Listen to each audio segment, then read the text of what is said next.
in my own hometown.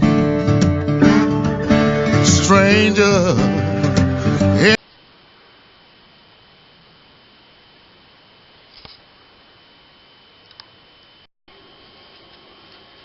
Howdy all, Little John. We're in the kitchen today, we're out of the garage, playing around a little bit with a partial mash brew today. It wasn't what was planned.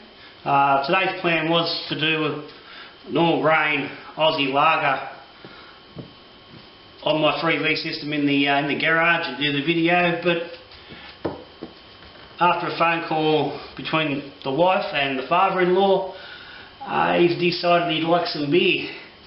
I myself find a little bit of beer here and there. I normally drop them in a carton when we sleep. We don't see that often, they live a couple of 100 k's away.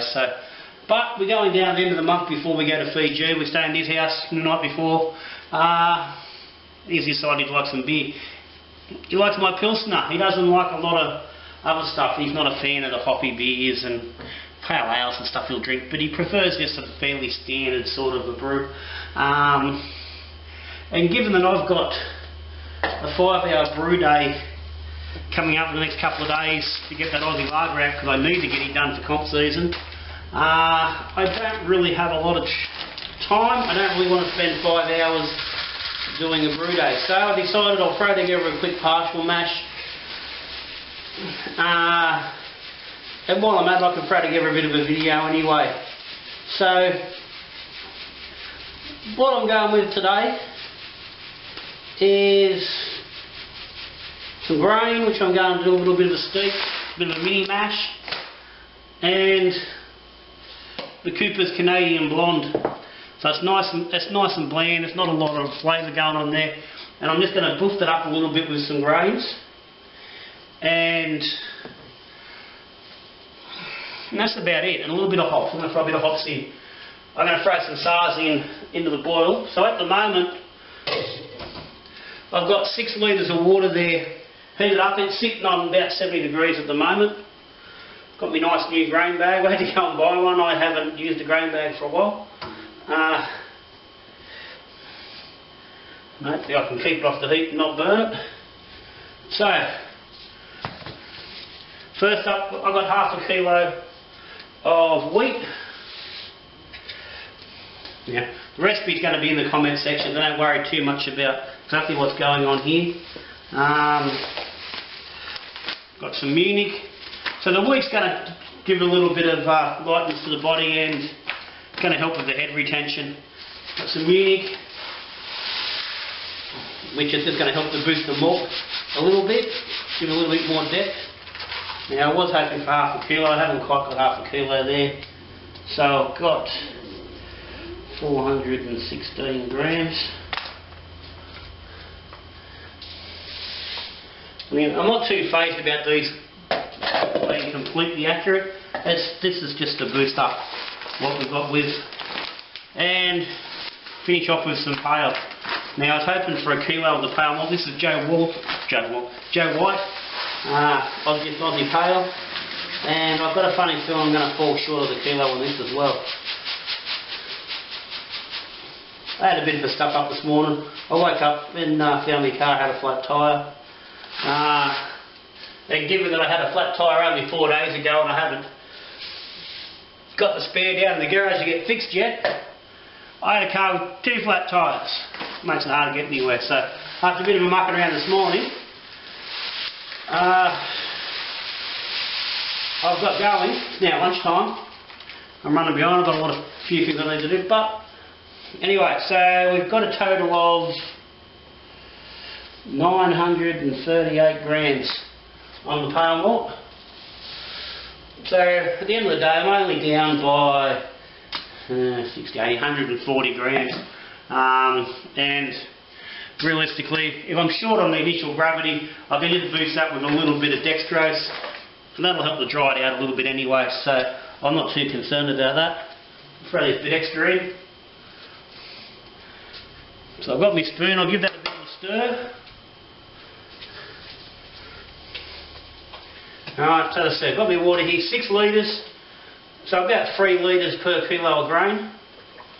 this is just a little 10 litre pot. These are good size. He comes in really handy around the brewery. Picked it up at Aldi for next, you know,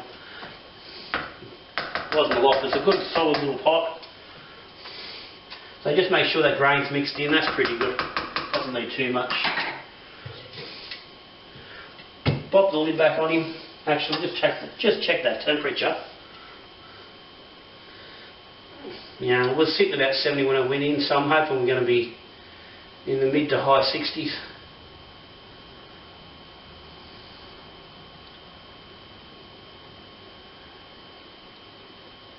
Yeah, you're looking pretty good.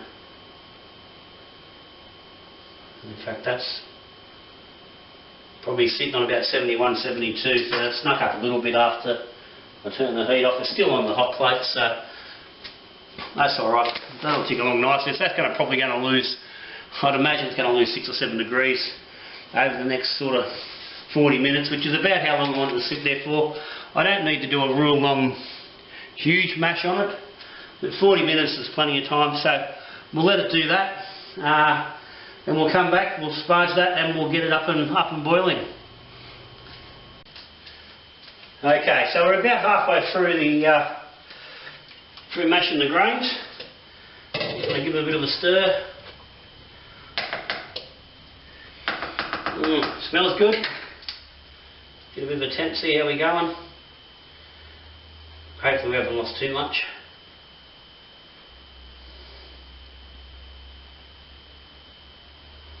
Tell you what, if anybody wants to send me a firmer pen, okay for your life. Yeah, well, that's still sitting around 69, so that's holding quite nicely.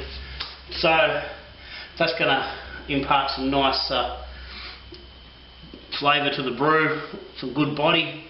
I thought that mash may have been a little bit lower in temperature, so it's going to be a bit heavier than what I was planning. So I'm thinking that when we come along to finally putting this all together and get our final gravity, we're going to be a little bit low. We probably need a little bit of dextrose just to boost it up and to help cut back on that on the body of this grain what we're putting. But we'll see when we get there.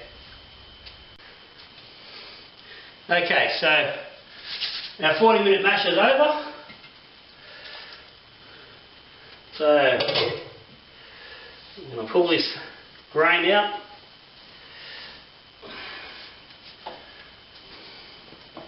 Just going to rack here and I'm going to pop that over the pot. The grain will just sit on that to drain. So I don't get it everywhere.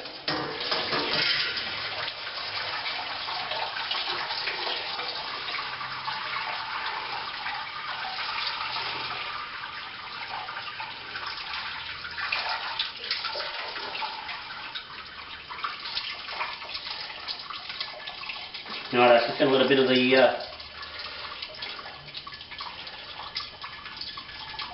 liquid run out of that. Now, that bag's a little bit bigger than what the pot is. A bigger pot would have probably been a good idea, but and I'm just going to pour some slightly cooled boiled water through that.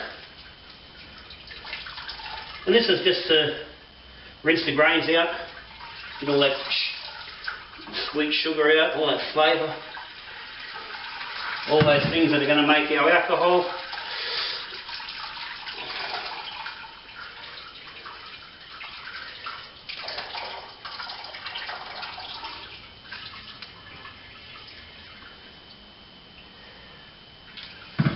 Yeah, that come off the boil about 10 minutes ago, so it's probably pretty warm, and you know, there's all those people who still, you know, I want to throw around the old, don't use 85 degree water, it extracts tannins. Yeah, maybe it does. But it's only a quick flush through, not soaking in that water, it's just to get a little bit of that extra out.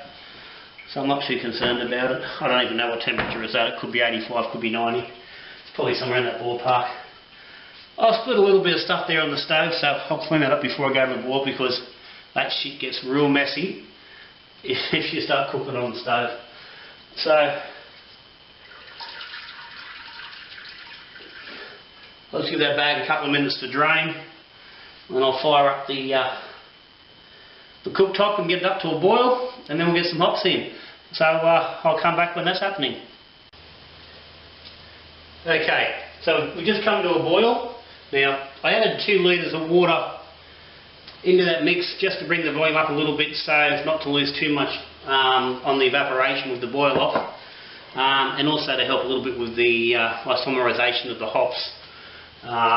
It works better if it's not too heavily laden with sugars. So I've got 10 grams there of Czech Saaz. I'm just going to throw them in there loose. And I'm going to give them 40 minutes. So we'll set the timer. And that's on a pretty good rolling boil. So let that roll for the 40 minutes. And then we'll be right to start getting everything into the fermenter. Righto folks, we're back out here in the garage. We've finished the boil. It's just finished, come straight off the stove. So it boiled for 45 minutes in the end. So we're just draining our tin into the fermenter, which has all been sanitised.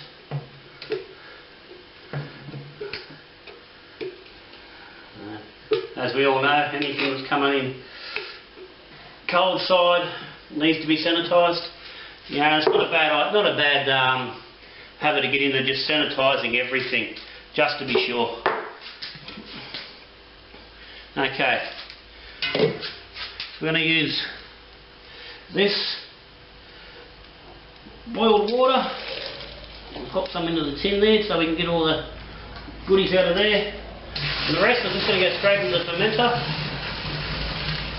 I'm not worried about keeping any of that crud out. Not a real lot in there.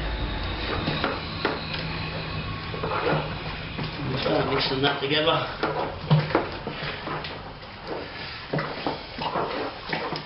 Get that out of the way.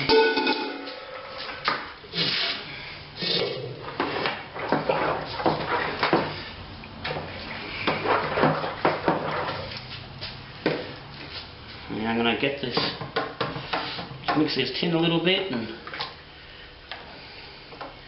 get all the goodness out of there. Well, towel's always a good idea with this because that tin's going to be pretty hot. Not much fun on the fingers. In it goes. Okay, so there I've got I've got about 6.5 litres in there all total now, so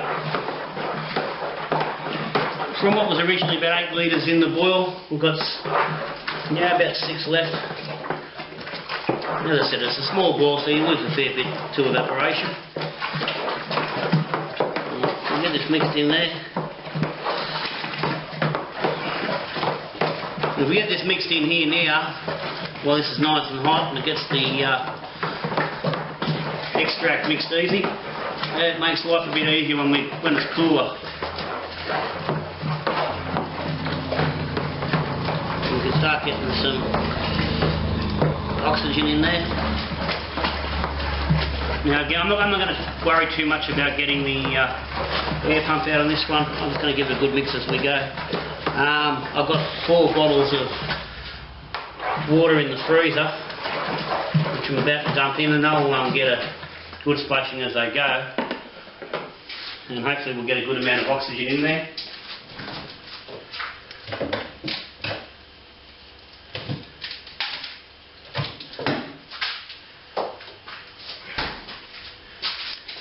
So these bottles have been in the freezer since I started the mash earlier, so they're just starting to go icy, so they're nice and cold.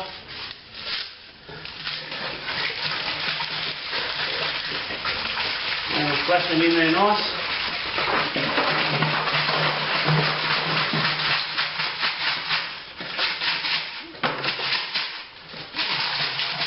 Few chunks of ice in those, so not pour out, but that's going to help bring our temperature down a little bit.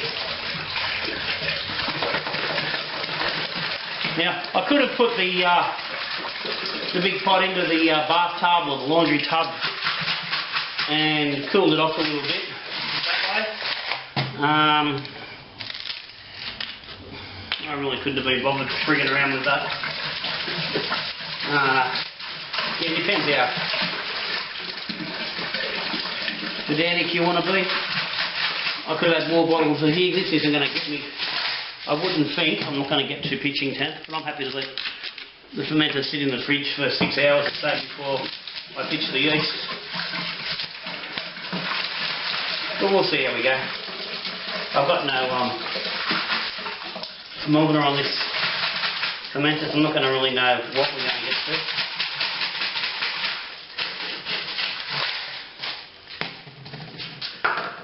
So there we're at 10, we're just at about nearly 11 litres. So I need another 12.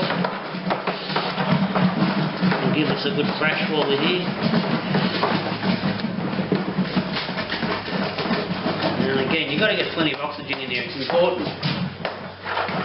The yeast is looking for that oxygen when you first pitch it. First thing it's looking for is oxygen, so it can grow its balls, split, grow, get more cell numbers. If you haven't got enough oxygen, you're not going to grow your yeast to its best health, and you're not going to get the best ferment you can get. Okay, so I'm going to go and get some more water, just top that up, and we'll come back to pitch some yeast.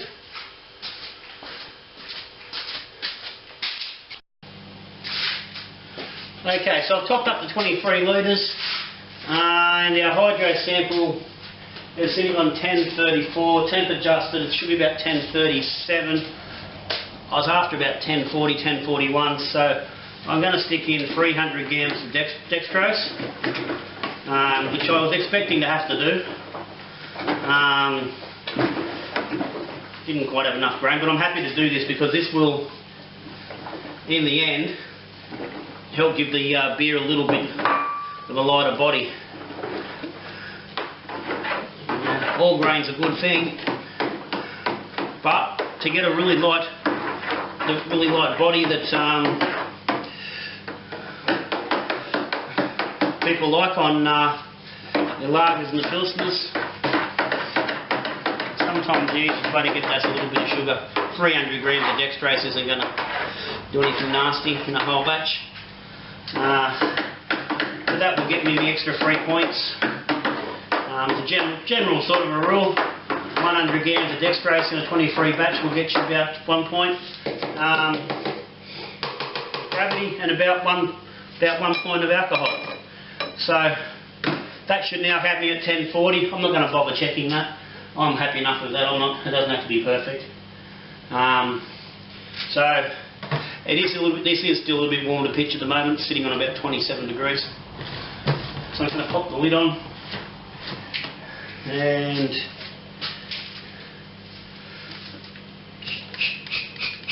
just a little bit of the old sanitizer in there. That'll go in the fridge.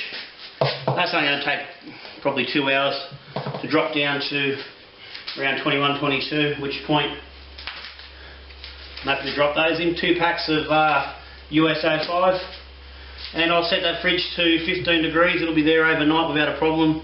By tomorrow morning she'll be sitting on 15. She'll chug along. Plan is to leave it at 15 degrees for 5 days.